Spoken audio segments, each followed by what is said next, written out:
Jangan main-main dengan gadis ini. Karena pamannya adalah seorang tokoh seni bela diri, Boyka. Pengedar narkoba Meksiko tidak percaya ini. Mereka menculik keponakannya. Boyka sendirian pergi ke sarang musuh. Dia menyembunyikan kartu namanya diikat pinggangnya untuk melewati keamanan. Melangkah ke lift, kedua pria ini melihat Boyka sebagai orang asing. "Kamu asal dari mana?"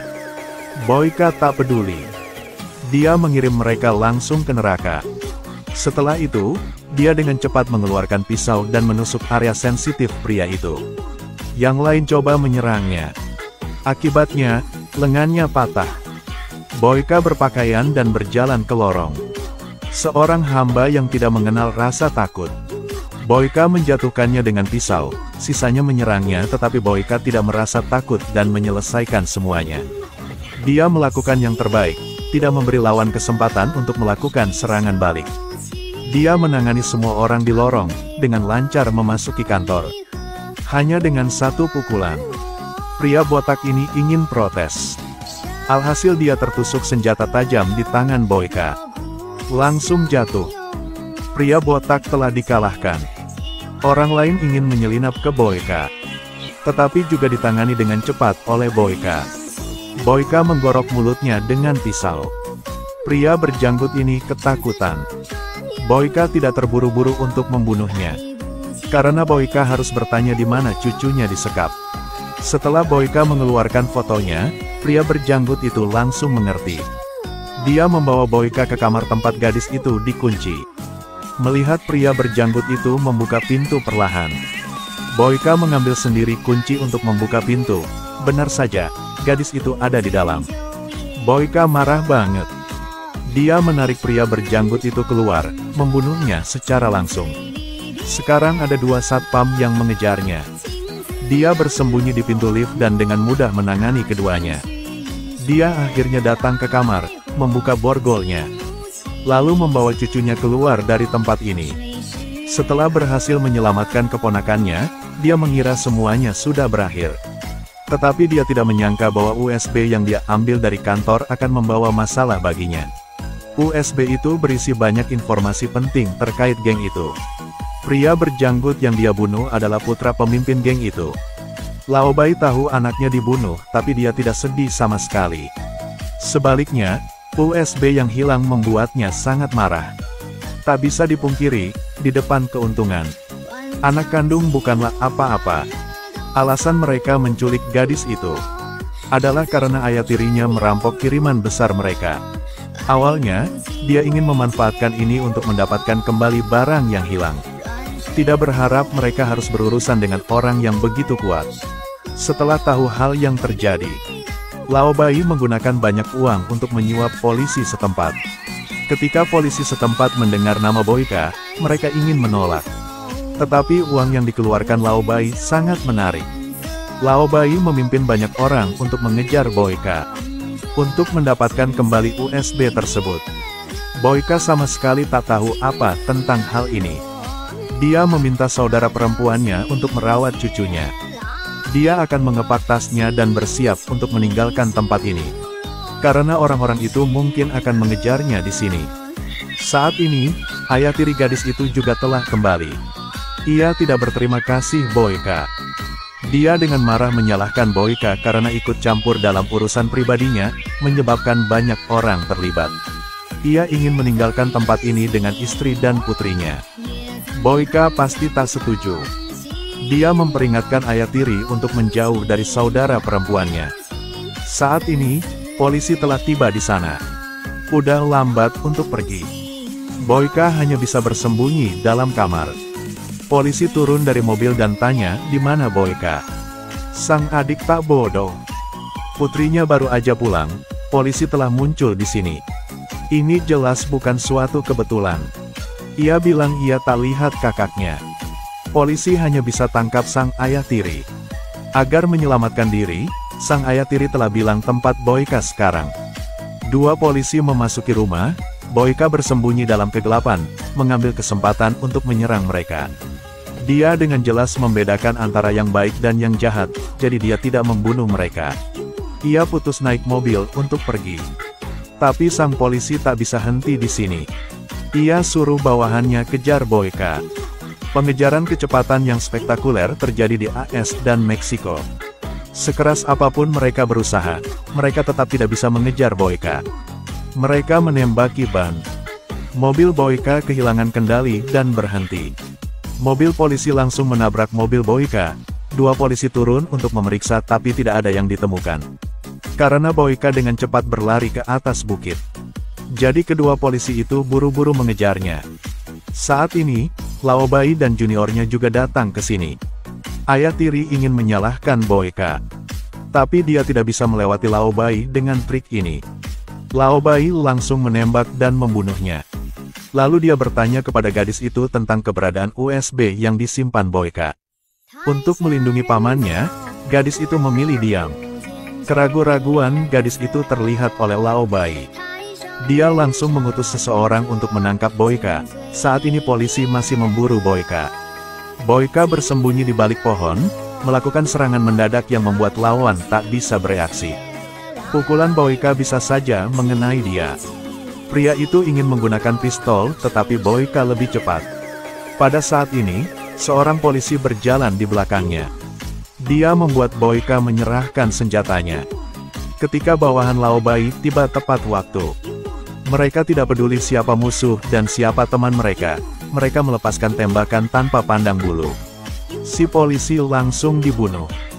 Boyka membantu polisi yang lain dan melari. Lalu ia lompat ke belakang pohon. Dua pria itu terus menembak. Saat ini seorang pria berkata bahwa mereka hanya ingin USB kembali. Mereka tidak ingin membunuh orang yang tidak bersalah. Boyka baru saja merilis USB yang ia ambil. Orang-orang ini mengejarnya dengan sangat keras. Pasti ada hal-hal penting di dalam USB itu. Lalu, Boyka siap menyerang di sekitar. Sang polisi ingin membantunya. Akhirnya, ia baru aja berdiri telah dibunuh. Boyka juga berhasil membunuh salah satu darinya. Tidak ada peluru lagi. Dia bisa saja meninggalkan senjatanya dan pergi. Seorang pria dengan pistol datang berlari. Boyka menjatuhkannya. Lalu dia menendangnya. Dia menendangnya lagi. Tak disangka lawannya juga seorang instruktur silat. Dia melakukan serangan balik. Boyka mencari peluang untuk menyerang. Boyka berdiri, siap secara mental. Dia mengeluarkan belatinya. Dan bersiap untuk menyerang pria itu. Ditusuk sekali. Ditusuk dua kali, orang itu dipukul sehingga harus mundur. Dia dengan cepat menggunakan ikat pinggangnya untuk melakukan serangan balik. Dia menggunakan ikat pinggang untuk melilitkan tangan Boyka untuk merebut pisaunya. Boyka pun memanfaatkan kesempatan ini untuk merebut sabuk lawan. Dia menggunakan teknik untuk langsung merobohkan pria itu. Setelah beberapa saat berkelahi, pria itu muntah darah. Boyka bergegas maju. Dia menendang pria itu. Melilitkan bajunya di lehernya. Dengan cara ini pria itu dicekik sampai mati. Saat ini, Laobai menghubungi bawahannya. Tidak mendapat tanggapan, dia tahu sesuatu yang buruk telah terjadi. Dia mengirim dua orang lagi untuk berurusan. Baru aja datang, mereka telah lihat Boyka. Dengan cepat, mereka mengemudi di sana. Boyka mencoba menghindar. Melihat pria itu memegang senjata, Boyka tidak panik. Dia mengangkat senjatanya dan menembaknya. Lalu dia menghadap pria lain. Dia melompat ke atap mobil. Dia akan menembak. Pada saat kritis, peluru macet. Saat ini, pria tersebut langsung berkendara ke Boyka. Boyka dengan cepat melarikan diri. Ketika dia akan dihancurkan, dia berlari ke bawah bukit. Boyka berlari menaiki lereng bukit lalu melompat kembali ke arah mobil. Dia berhasil mengeluarkan peluru yang macet dan menembak tangan pria itu. Dia menendang kaca depan. Lalu dia bertanya kepada pria itu apa yang ada di dalam USB. Pria itu ketakutan. Katanya di USB dengan nomor rekening bank dan kata sandi. Ada juga alamat geng yang menyembunyikan uang tunai. Setelah mendapatkan informasi yang ingin diketahuinya, Boyka langsung menembak dan membunuh pria tersebut. Selanjutnya, dia datang untuk menyelamatkan saudara perempuan dan keponakannya. Ia diam-diam pulang. Dia dengan cepat mengalahkan seorang penjaga. Lao Bai melihat mayat di halaman melalui teropong. Dia menangkap saudara perempuan dan keponakannya, memaksa Boyka untuk mengungkapkan dirinya. Tanpa pilihan lain, Boyka harus meletakkan senjatanya. Dia melihat tangki bensin tidak jauh dari sana. Ia telah punya ide. Boyka mengatakan bahwa USB yang mereka inginkan ada padanya. Lao Bai memerintahkan bawahannya untuk mengambilnya. Dia khawatir Boyka sedang merencanakan sesuatu. Boyka baru saja mengangkat tangannya, tetapi dihentikan oleh pria itu, saat pria itu memalingkan muka. Boyka meninjunya. Dia dengan cepat mengeluarkan pistol dan menembak mati bawahan yang berdiri di depan pintu. Lalu dia menembak tangki bensin, lalu mengambil kesempatan ini untuk bersembunyi di pojok rumah. Karena daya tembak lawan terlalu kuat, Boyka buru-buru menutup pintu dan menggunakan lemari untuk memblokir pintu. Sang adik mengambil pistol yang tersedia di dalam rumah untuk memecahkan kaca jendela, kemudian menembak lawan. Lao Bai tahu tidak baik terus berjuang seperti ini. Dia menyuruh kedua bawahannya untuk pergi ke pintu belakang. Boyka, ketika dia mengetahui hal ini, dengan cepat menyuruh mereka untuk mundur. Ia melawan sendiri.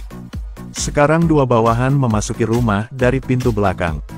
Boyka muncul, hanya dengan dua tembakan, dia berhasil mengalahkan dua tembakan tersebut. Satu orang mundur, senjatanya kehabisan amunisi. Pria memegang senjata dan mencari. Boyka menyelinap menyerang dari belakang. Senjatanya jatuh. Dia mencari kesempatan untuk menjatuhkannya. Saat ini, gadis itu melaporkan polisi. Penerima telepon telah disuap. Dia tidak ingin terlibat dalam hal ini. Tapi perintah dari kantor pusat. Dia harus melaksanakan.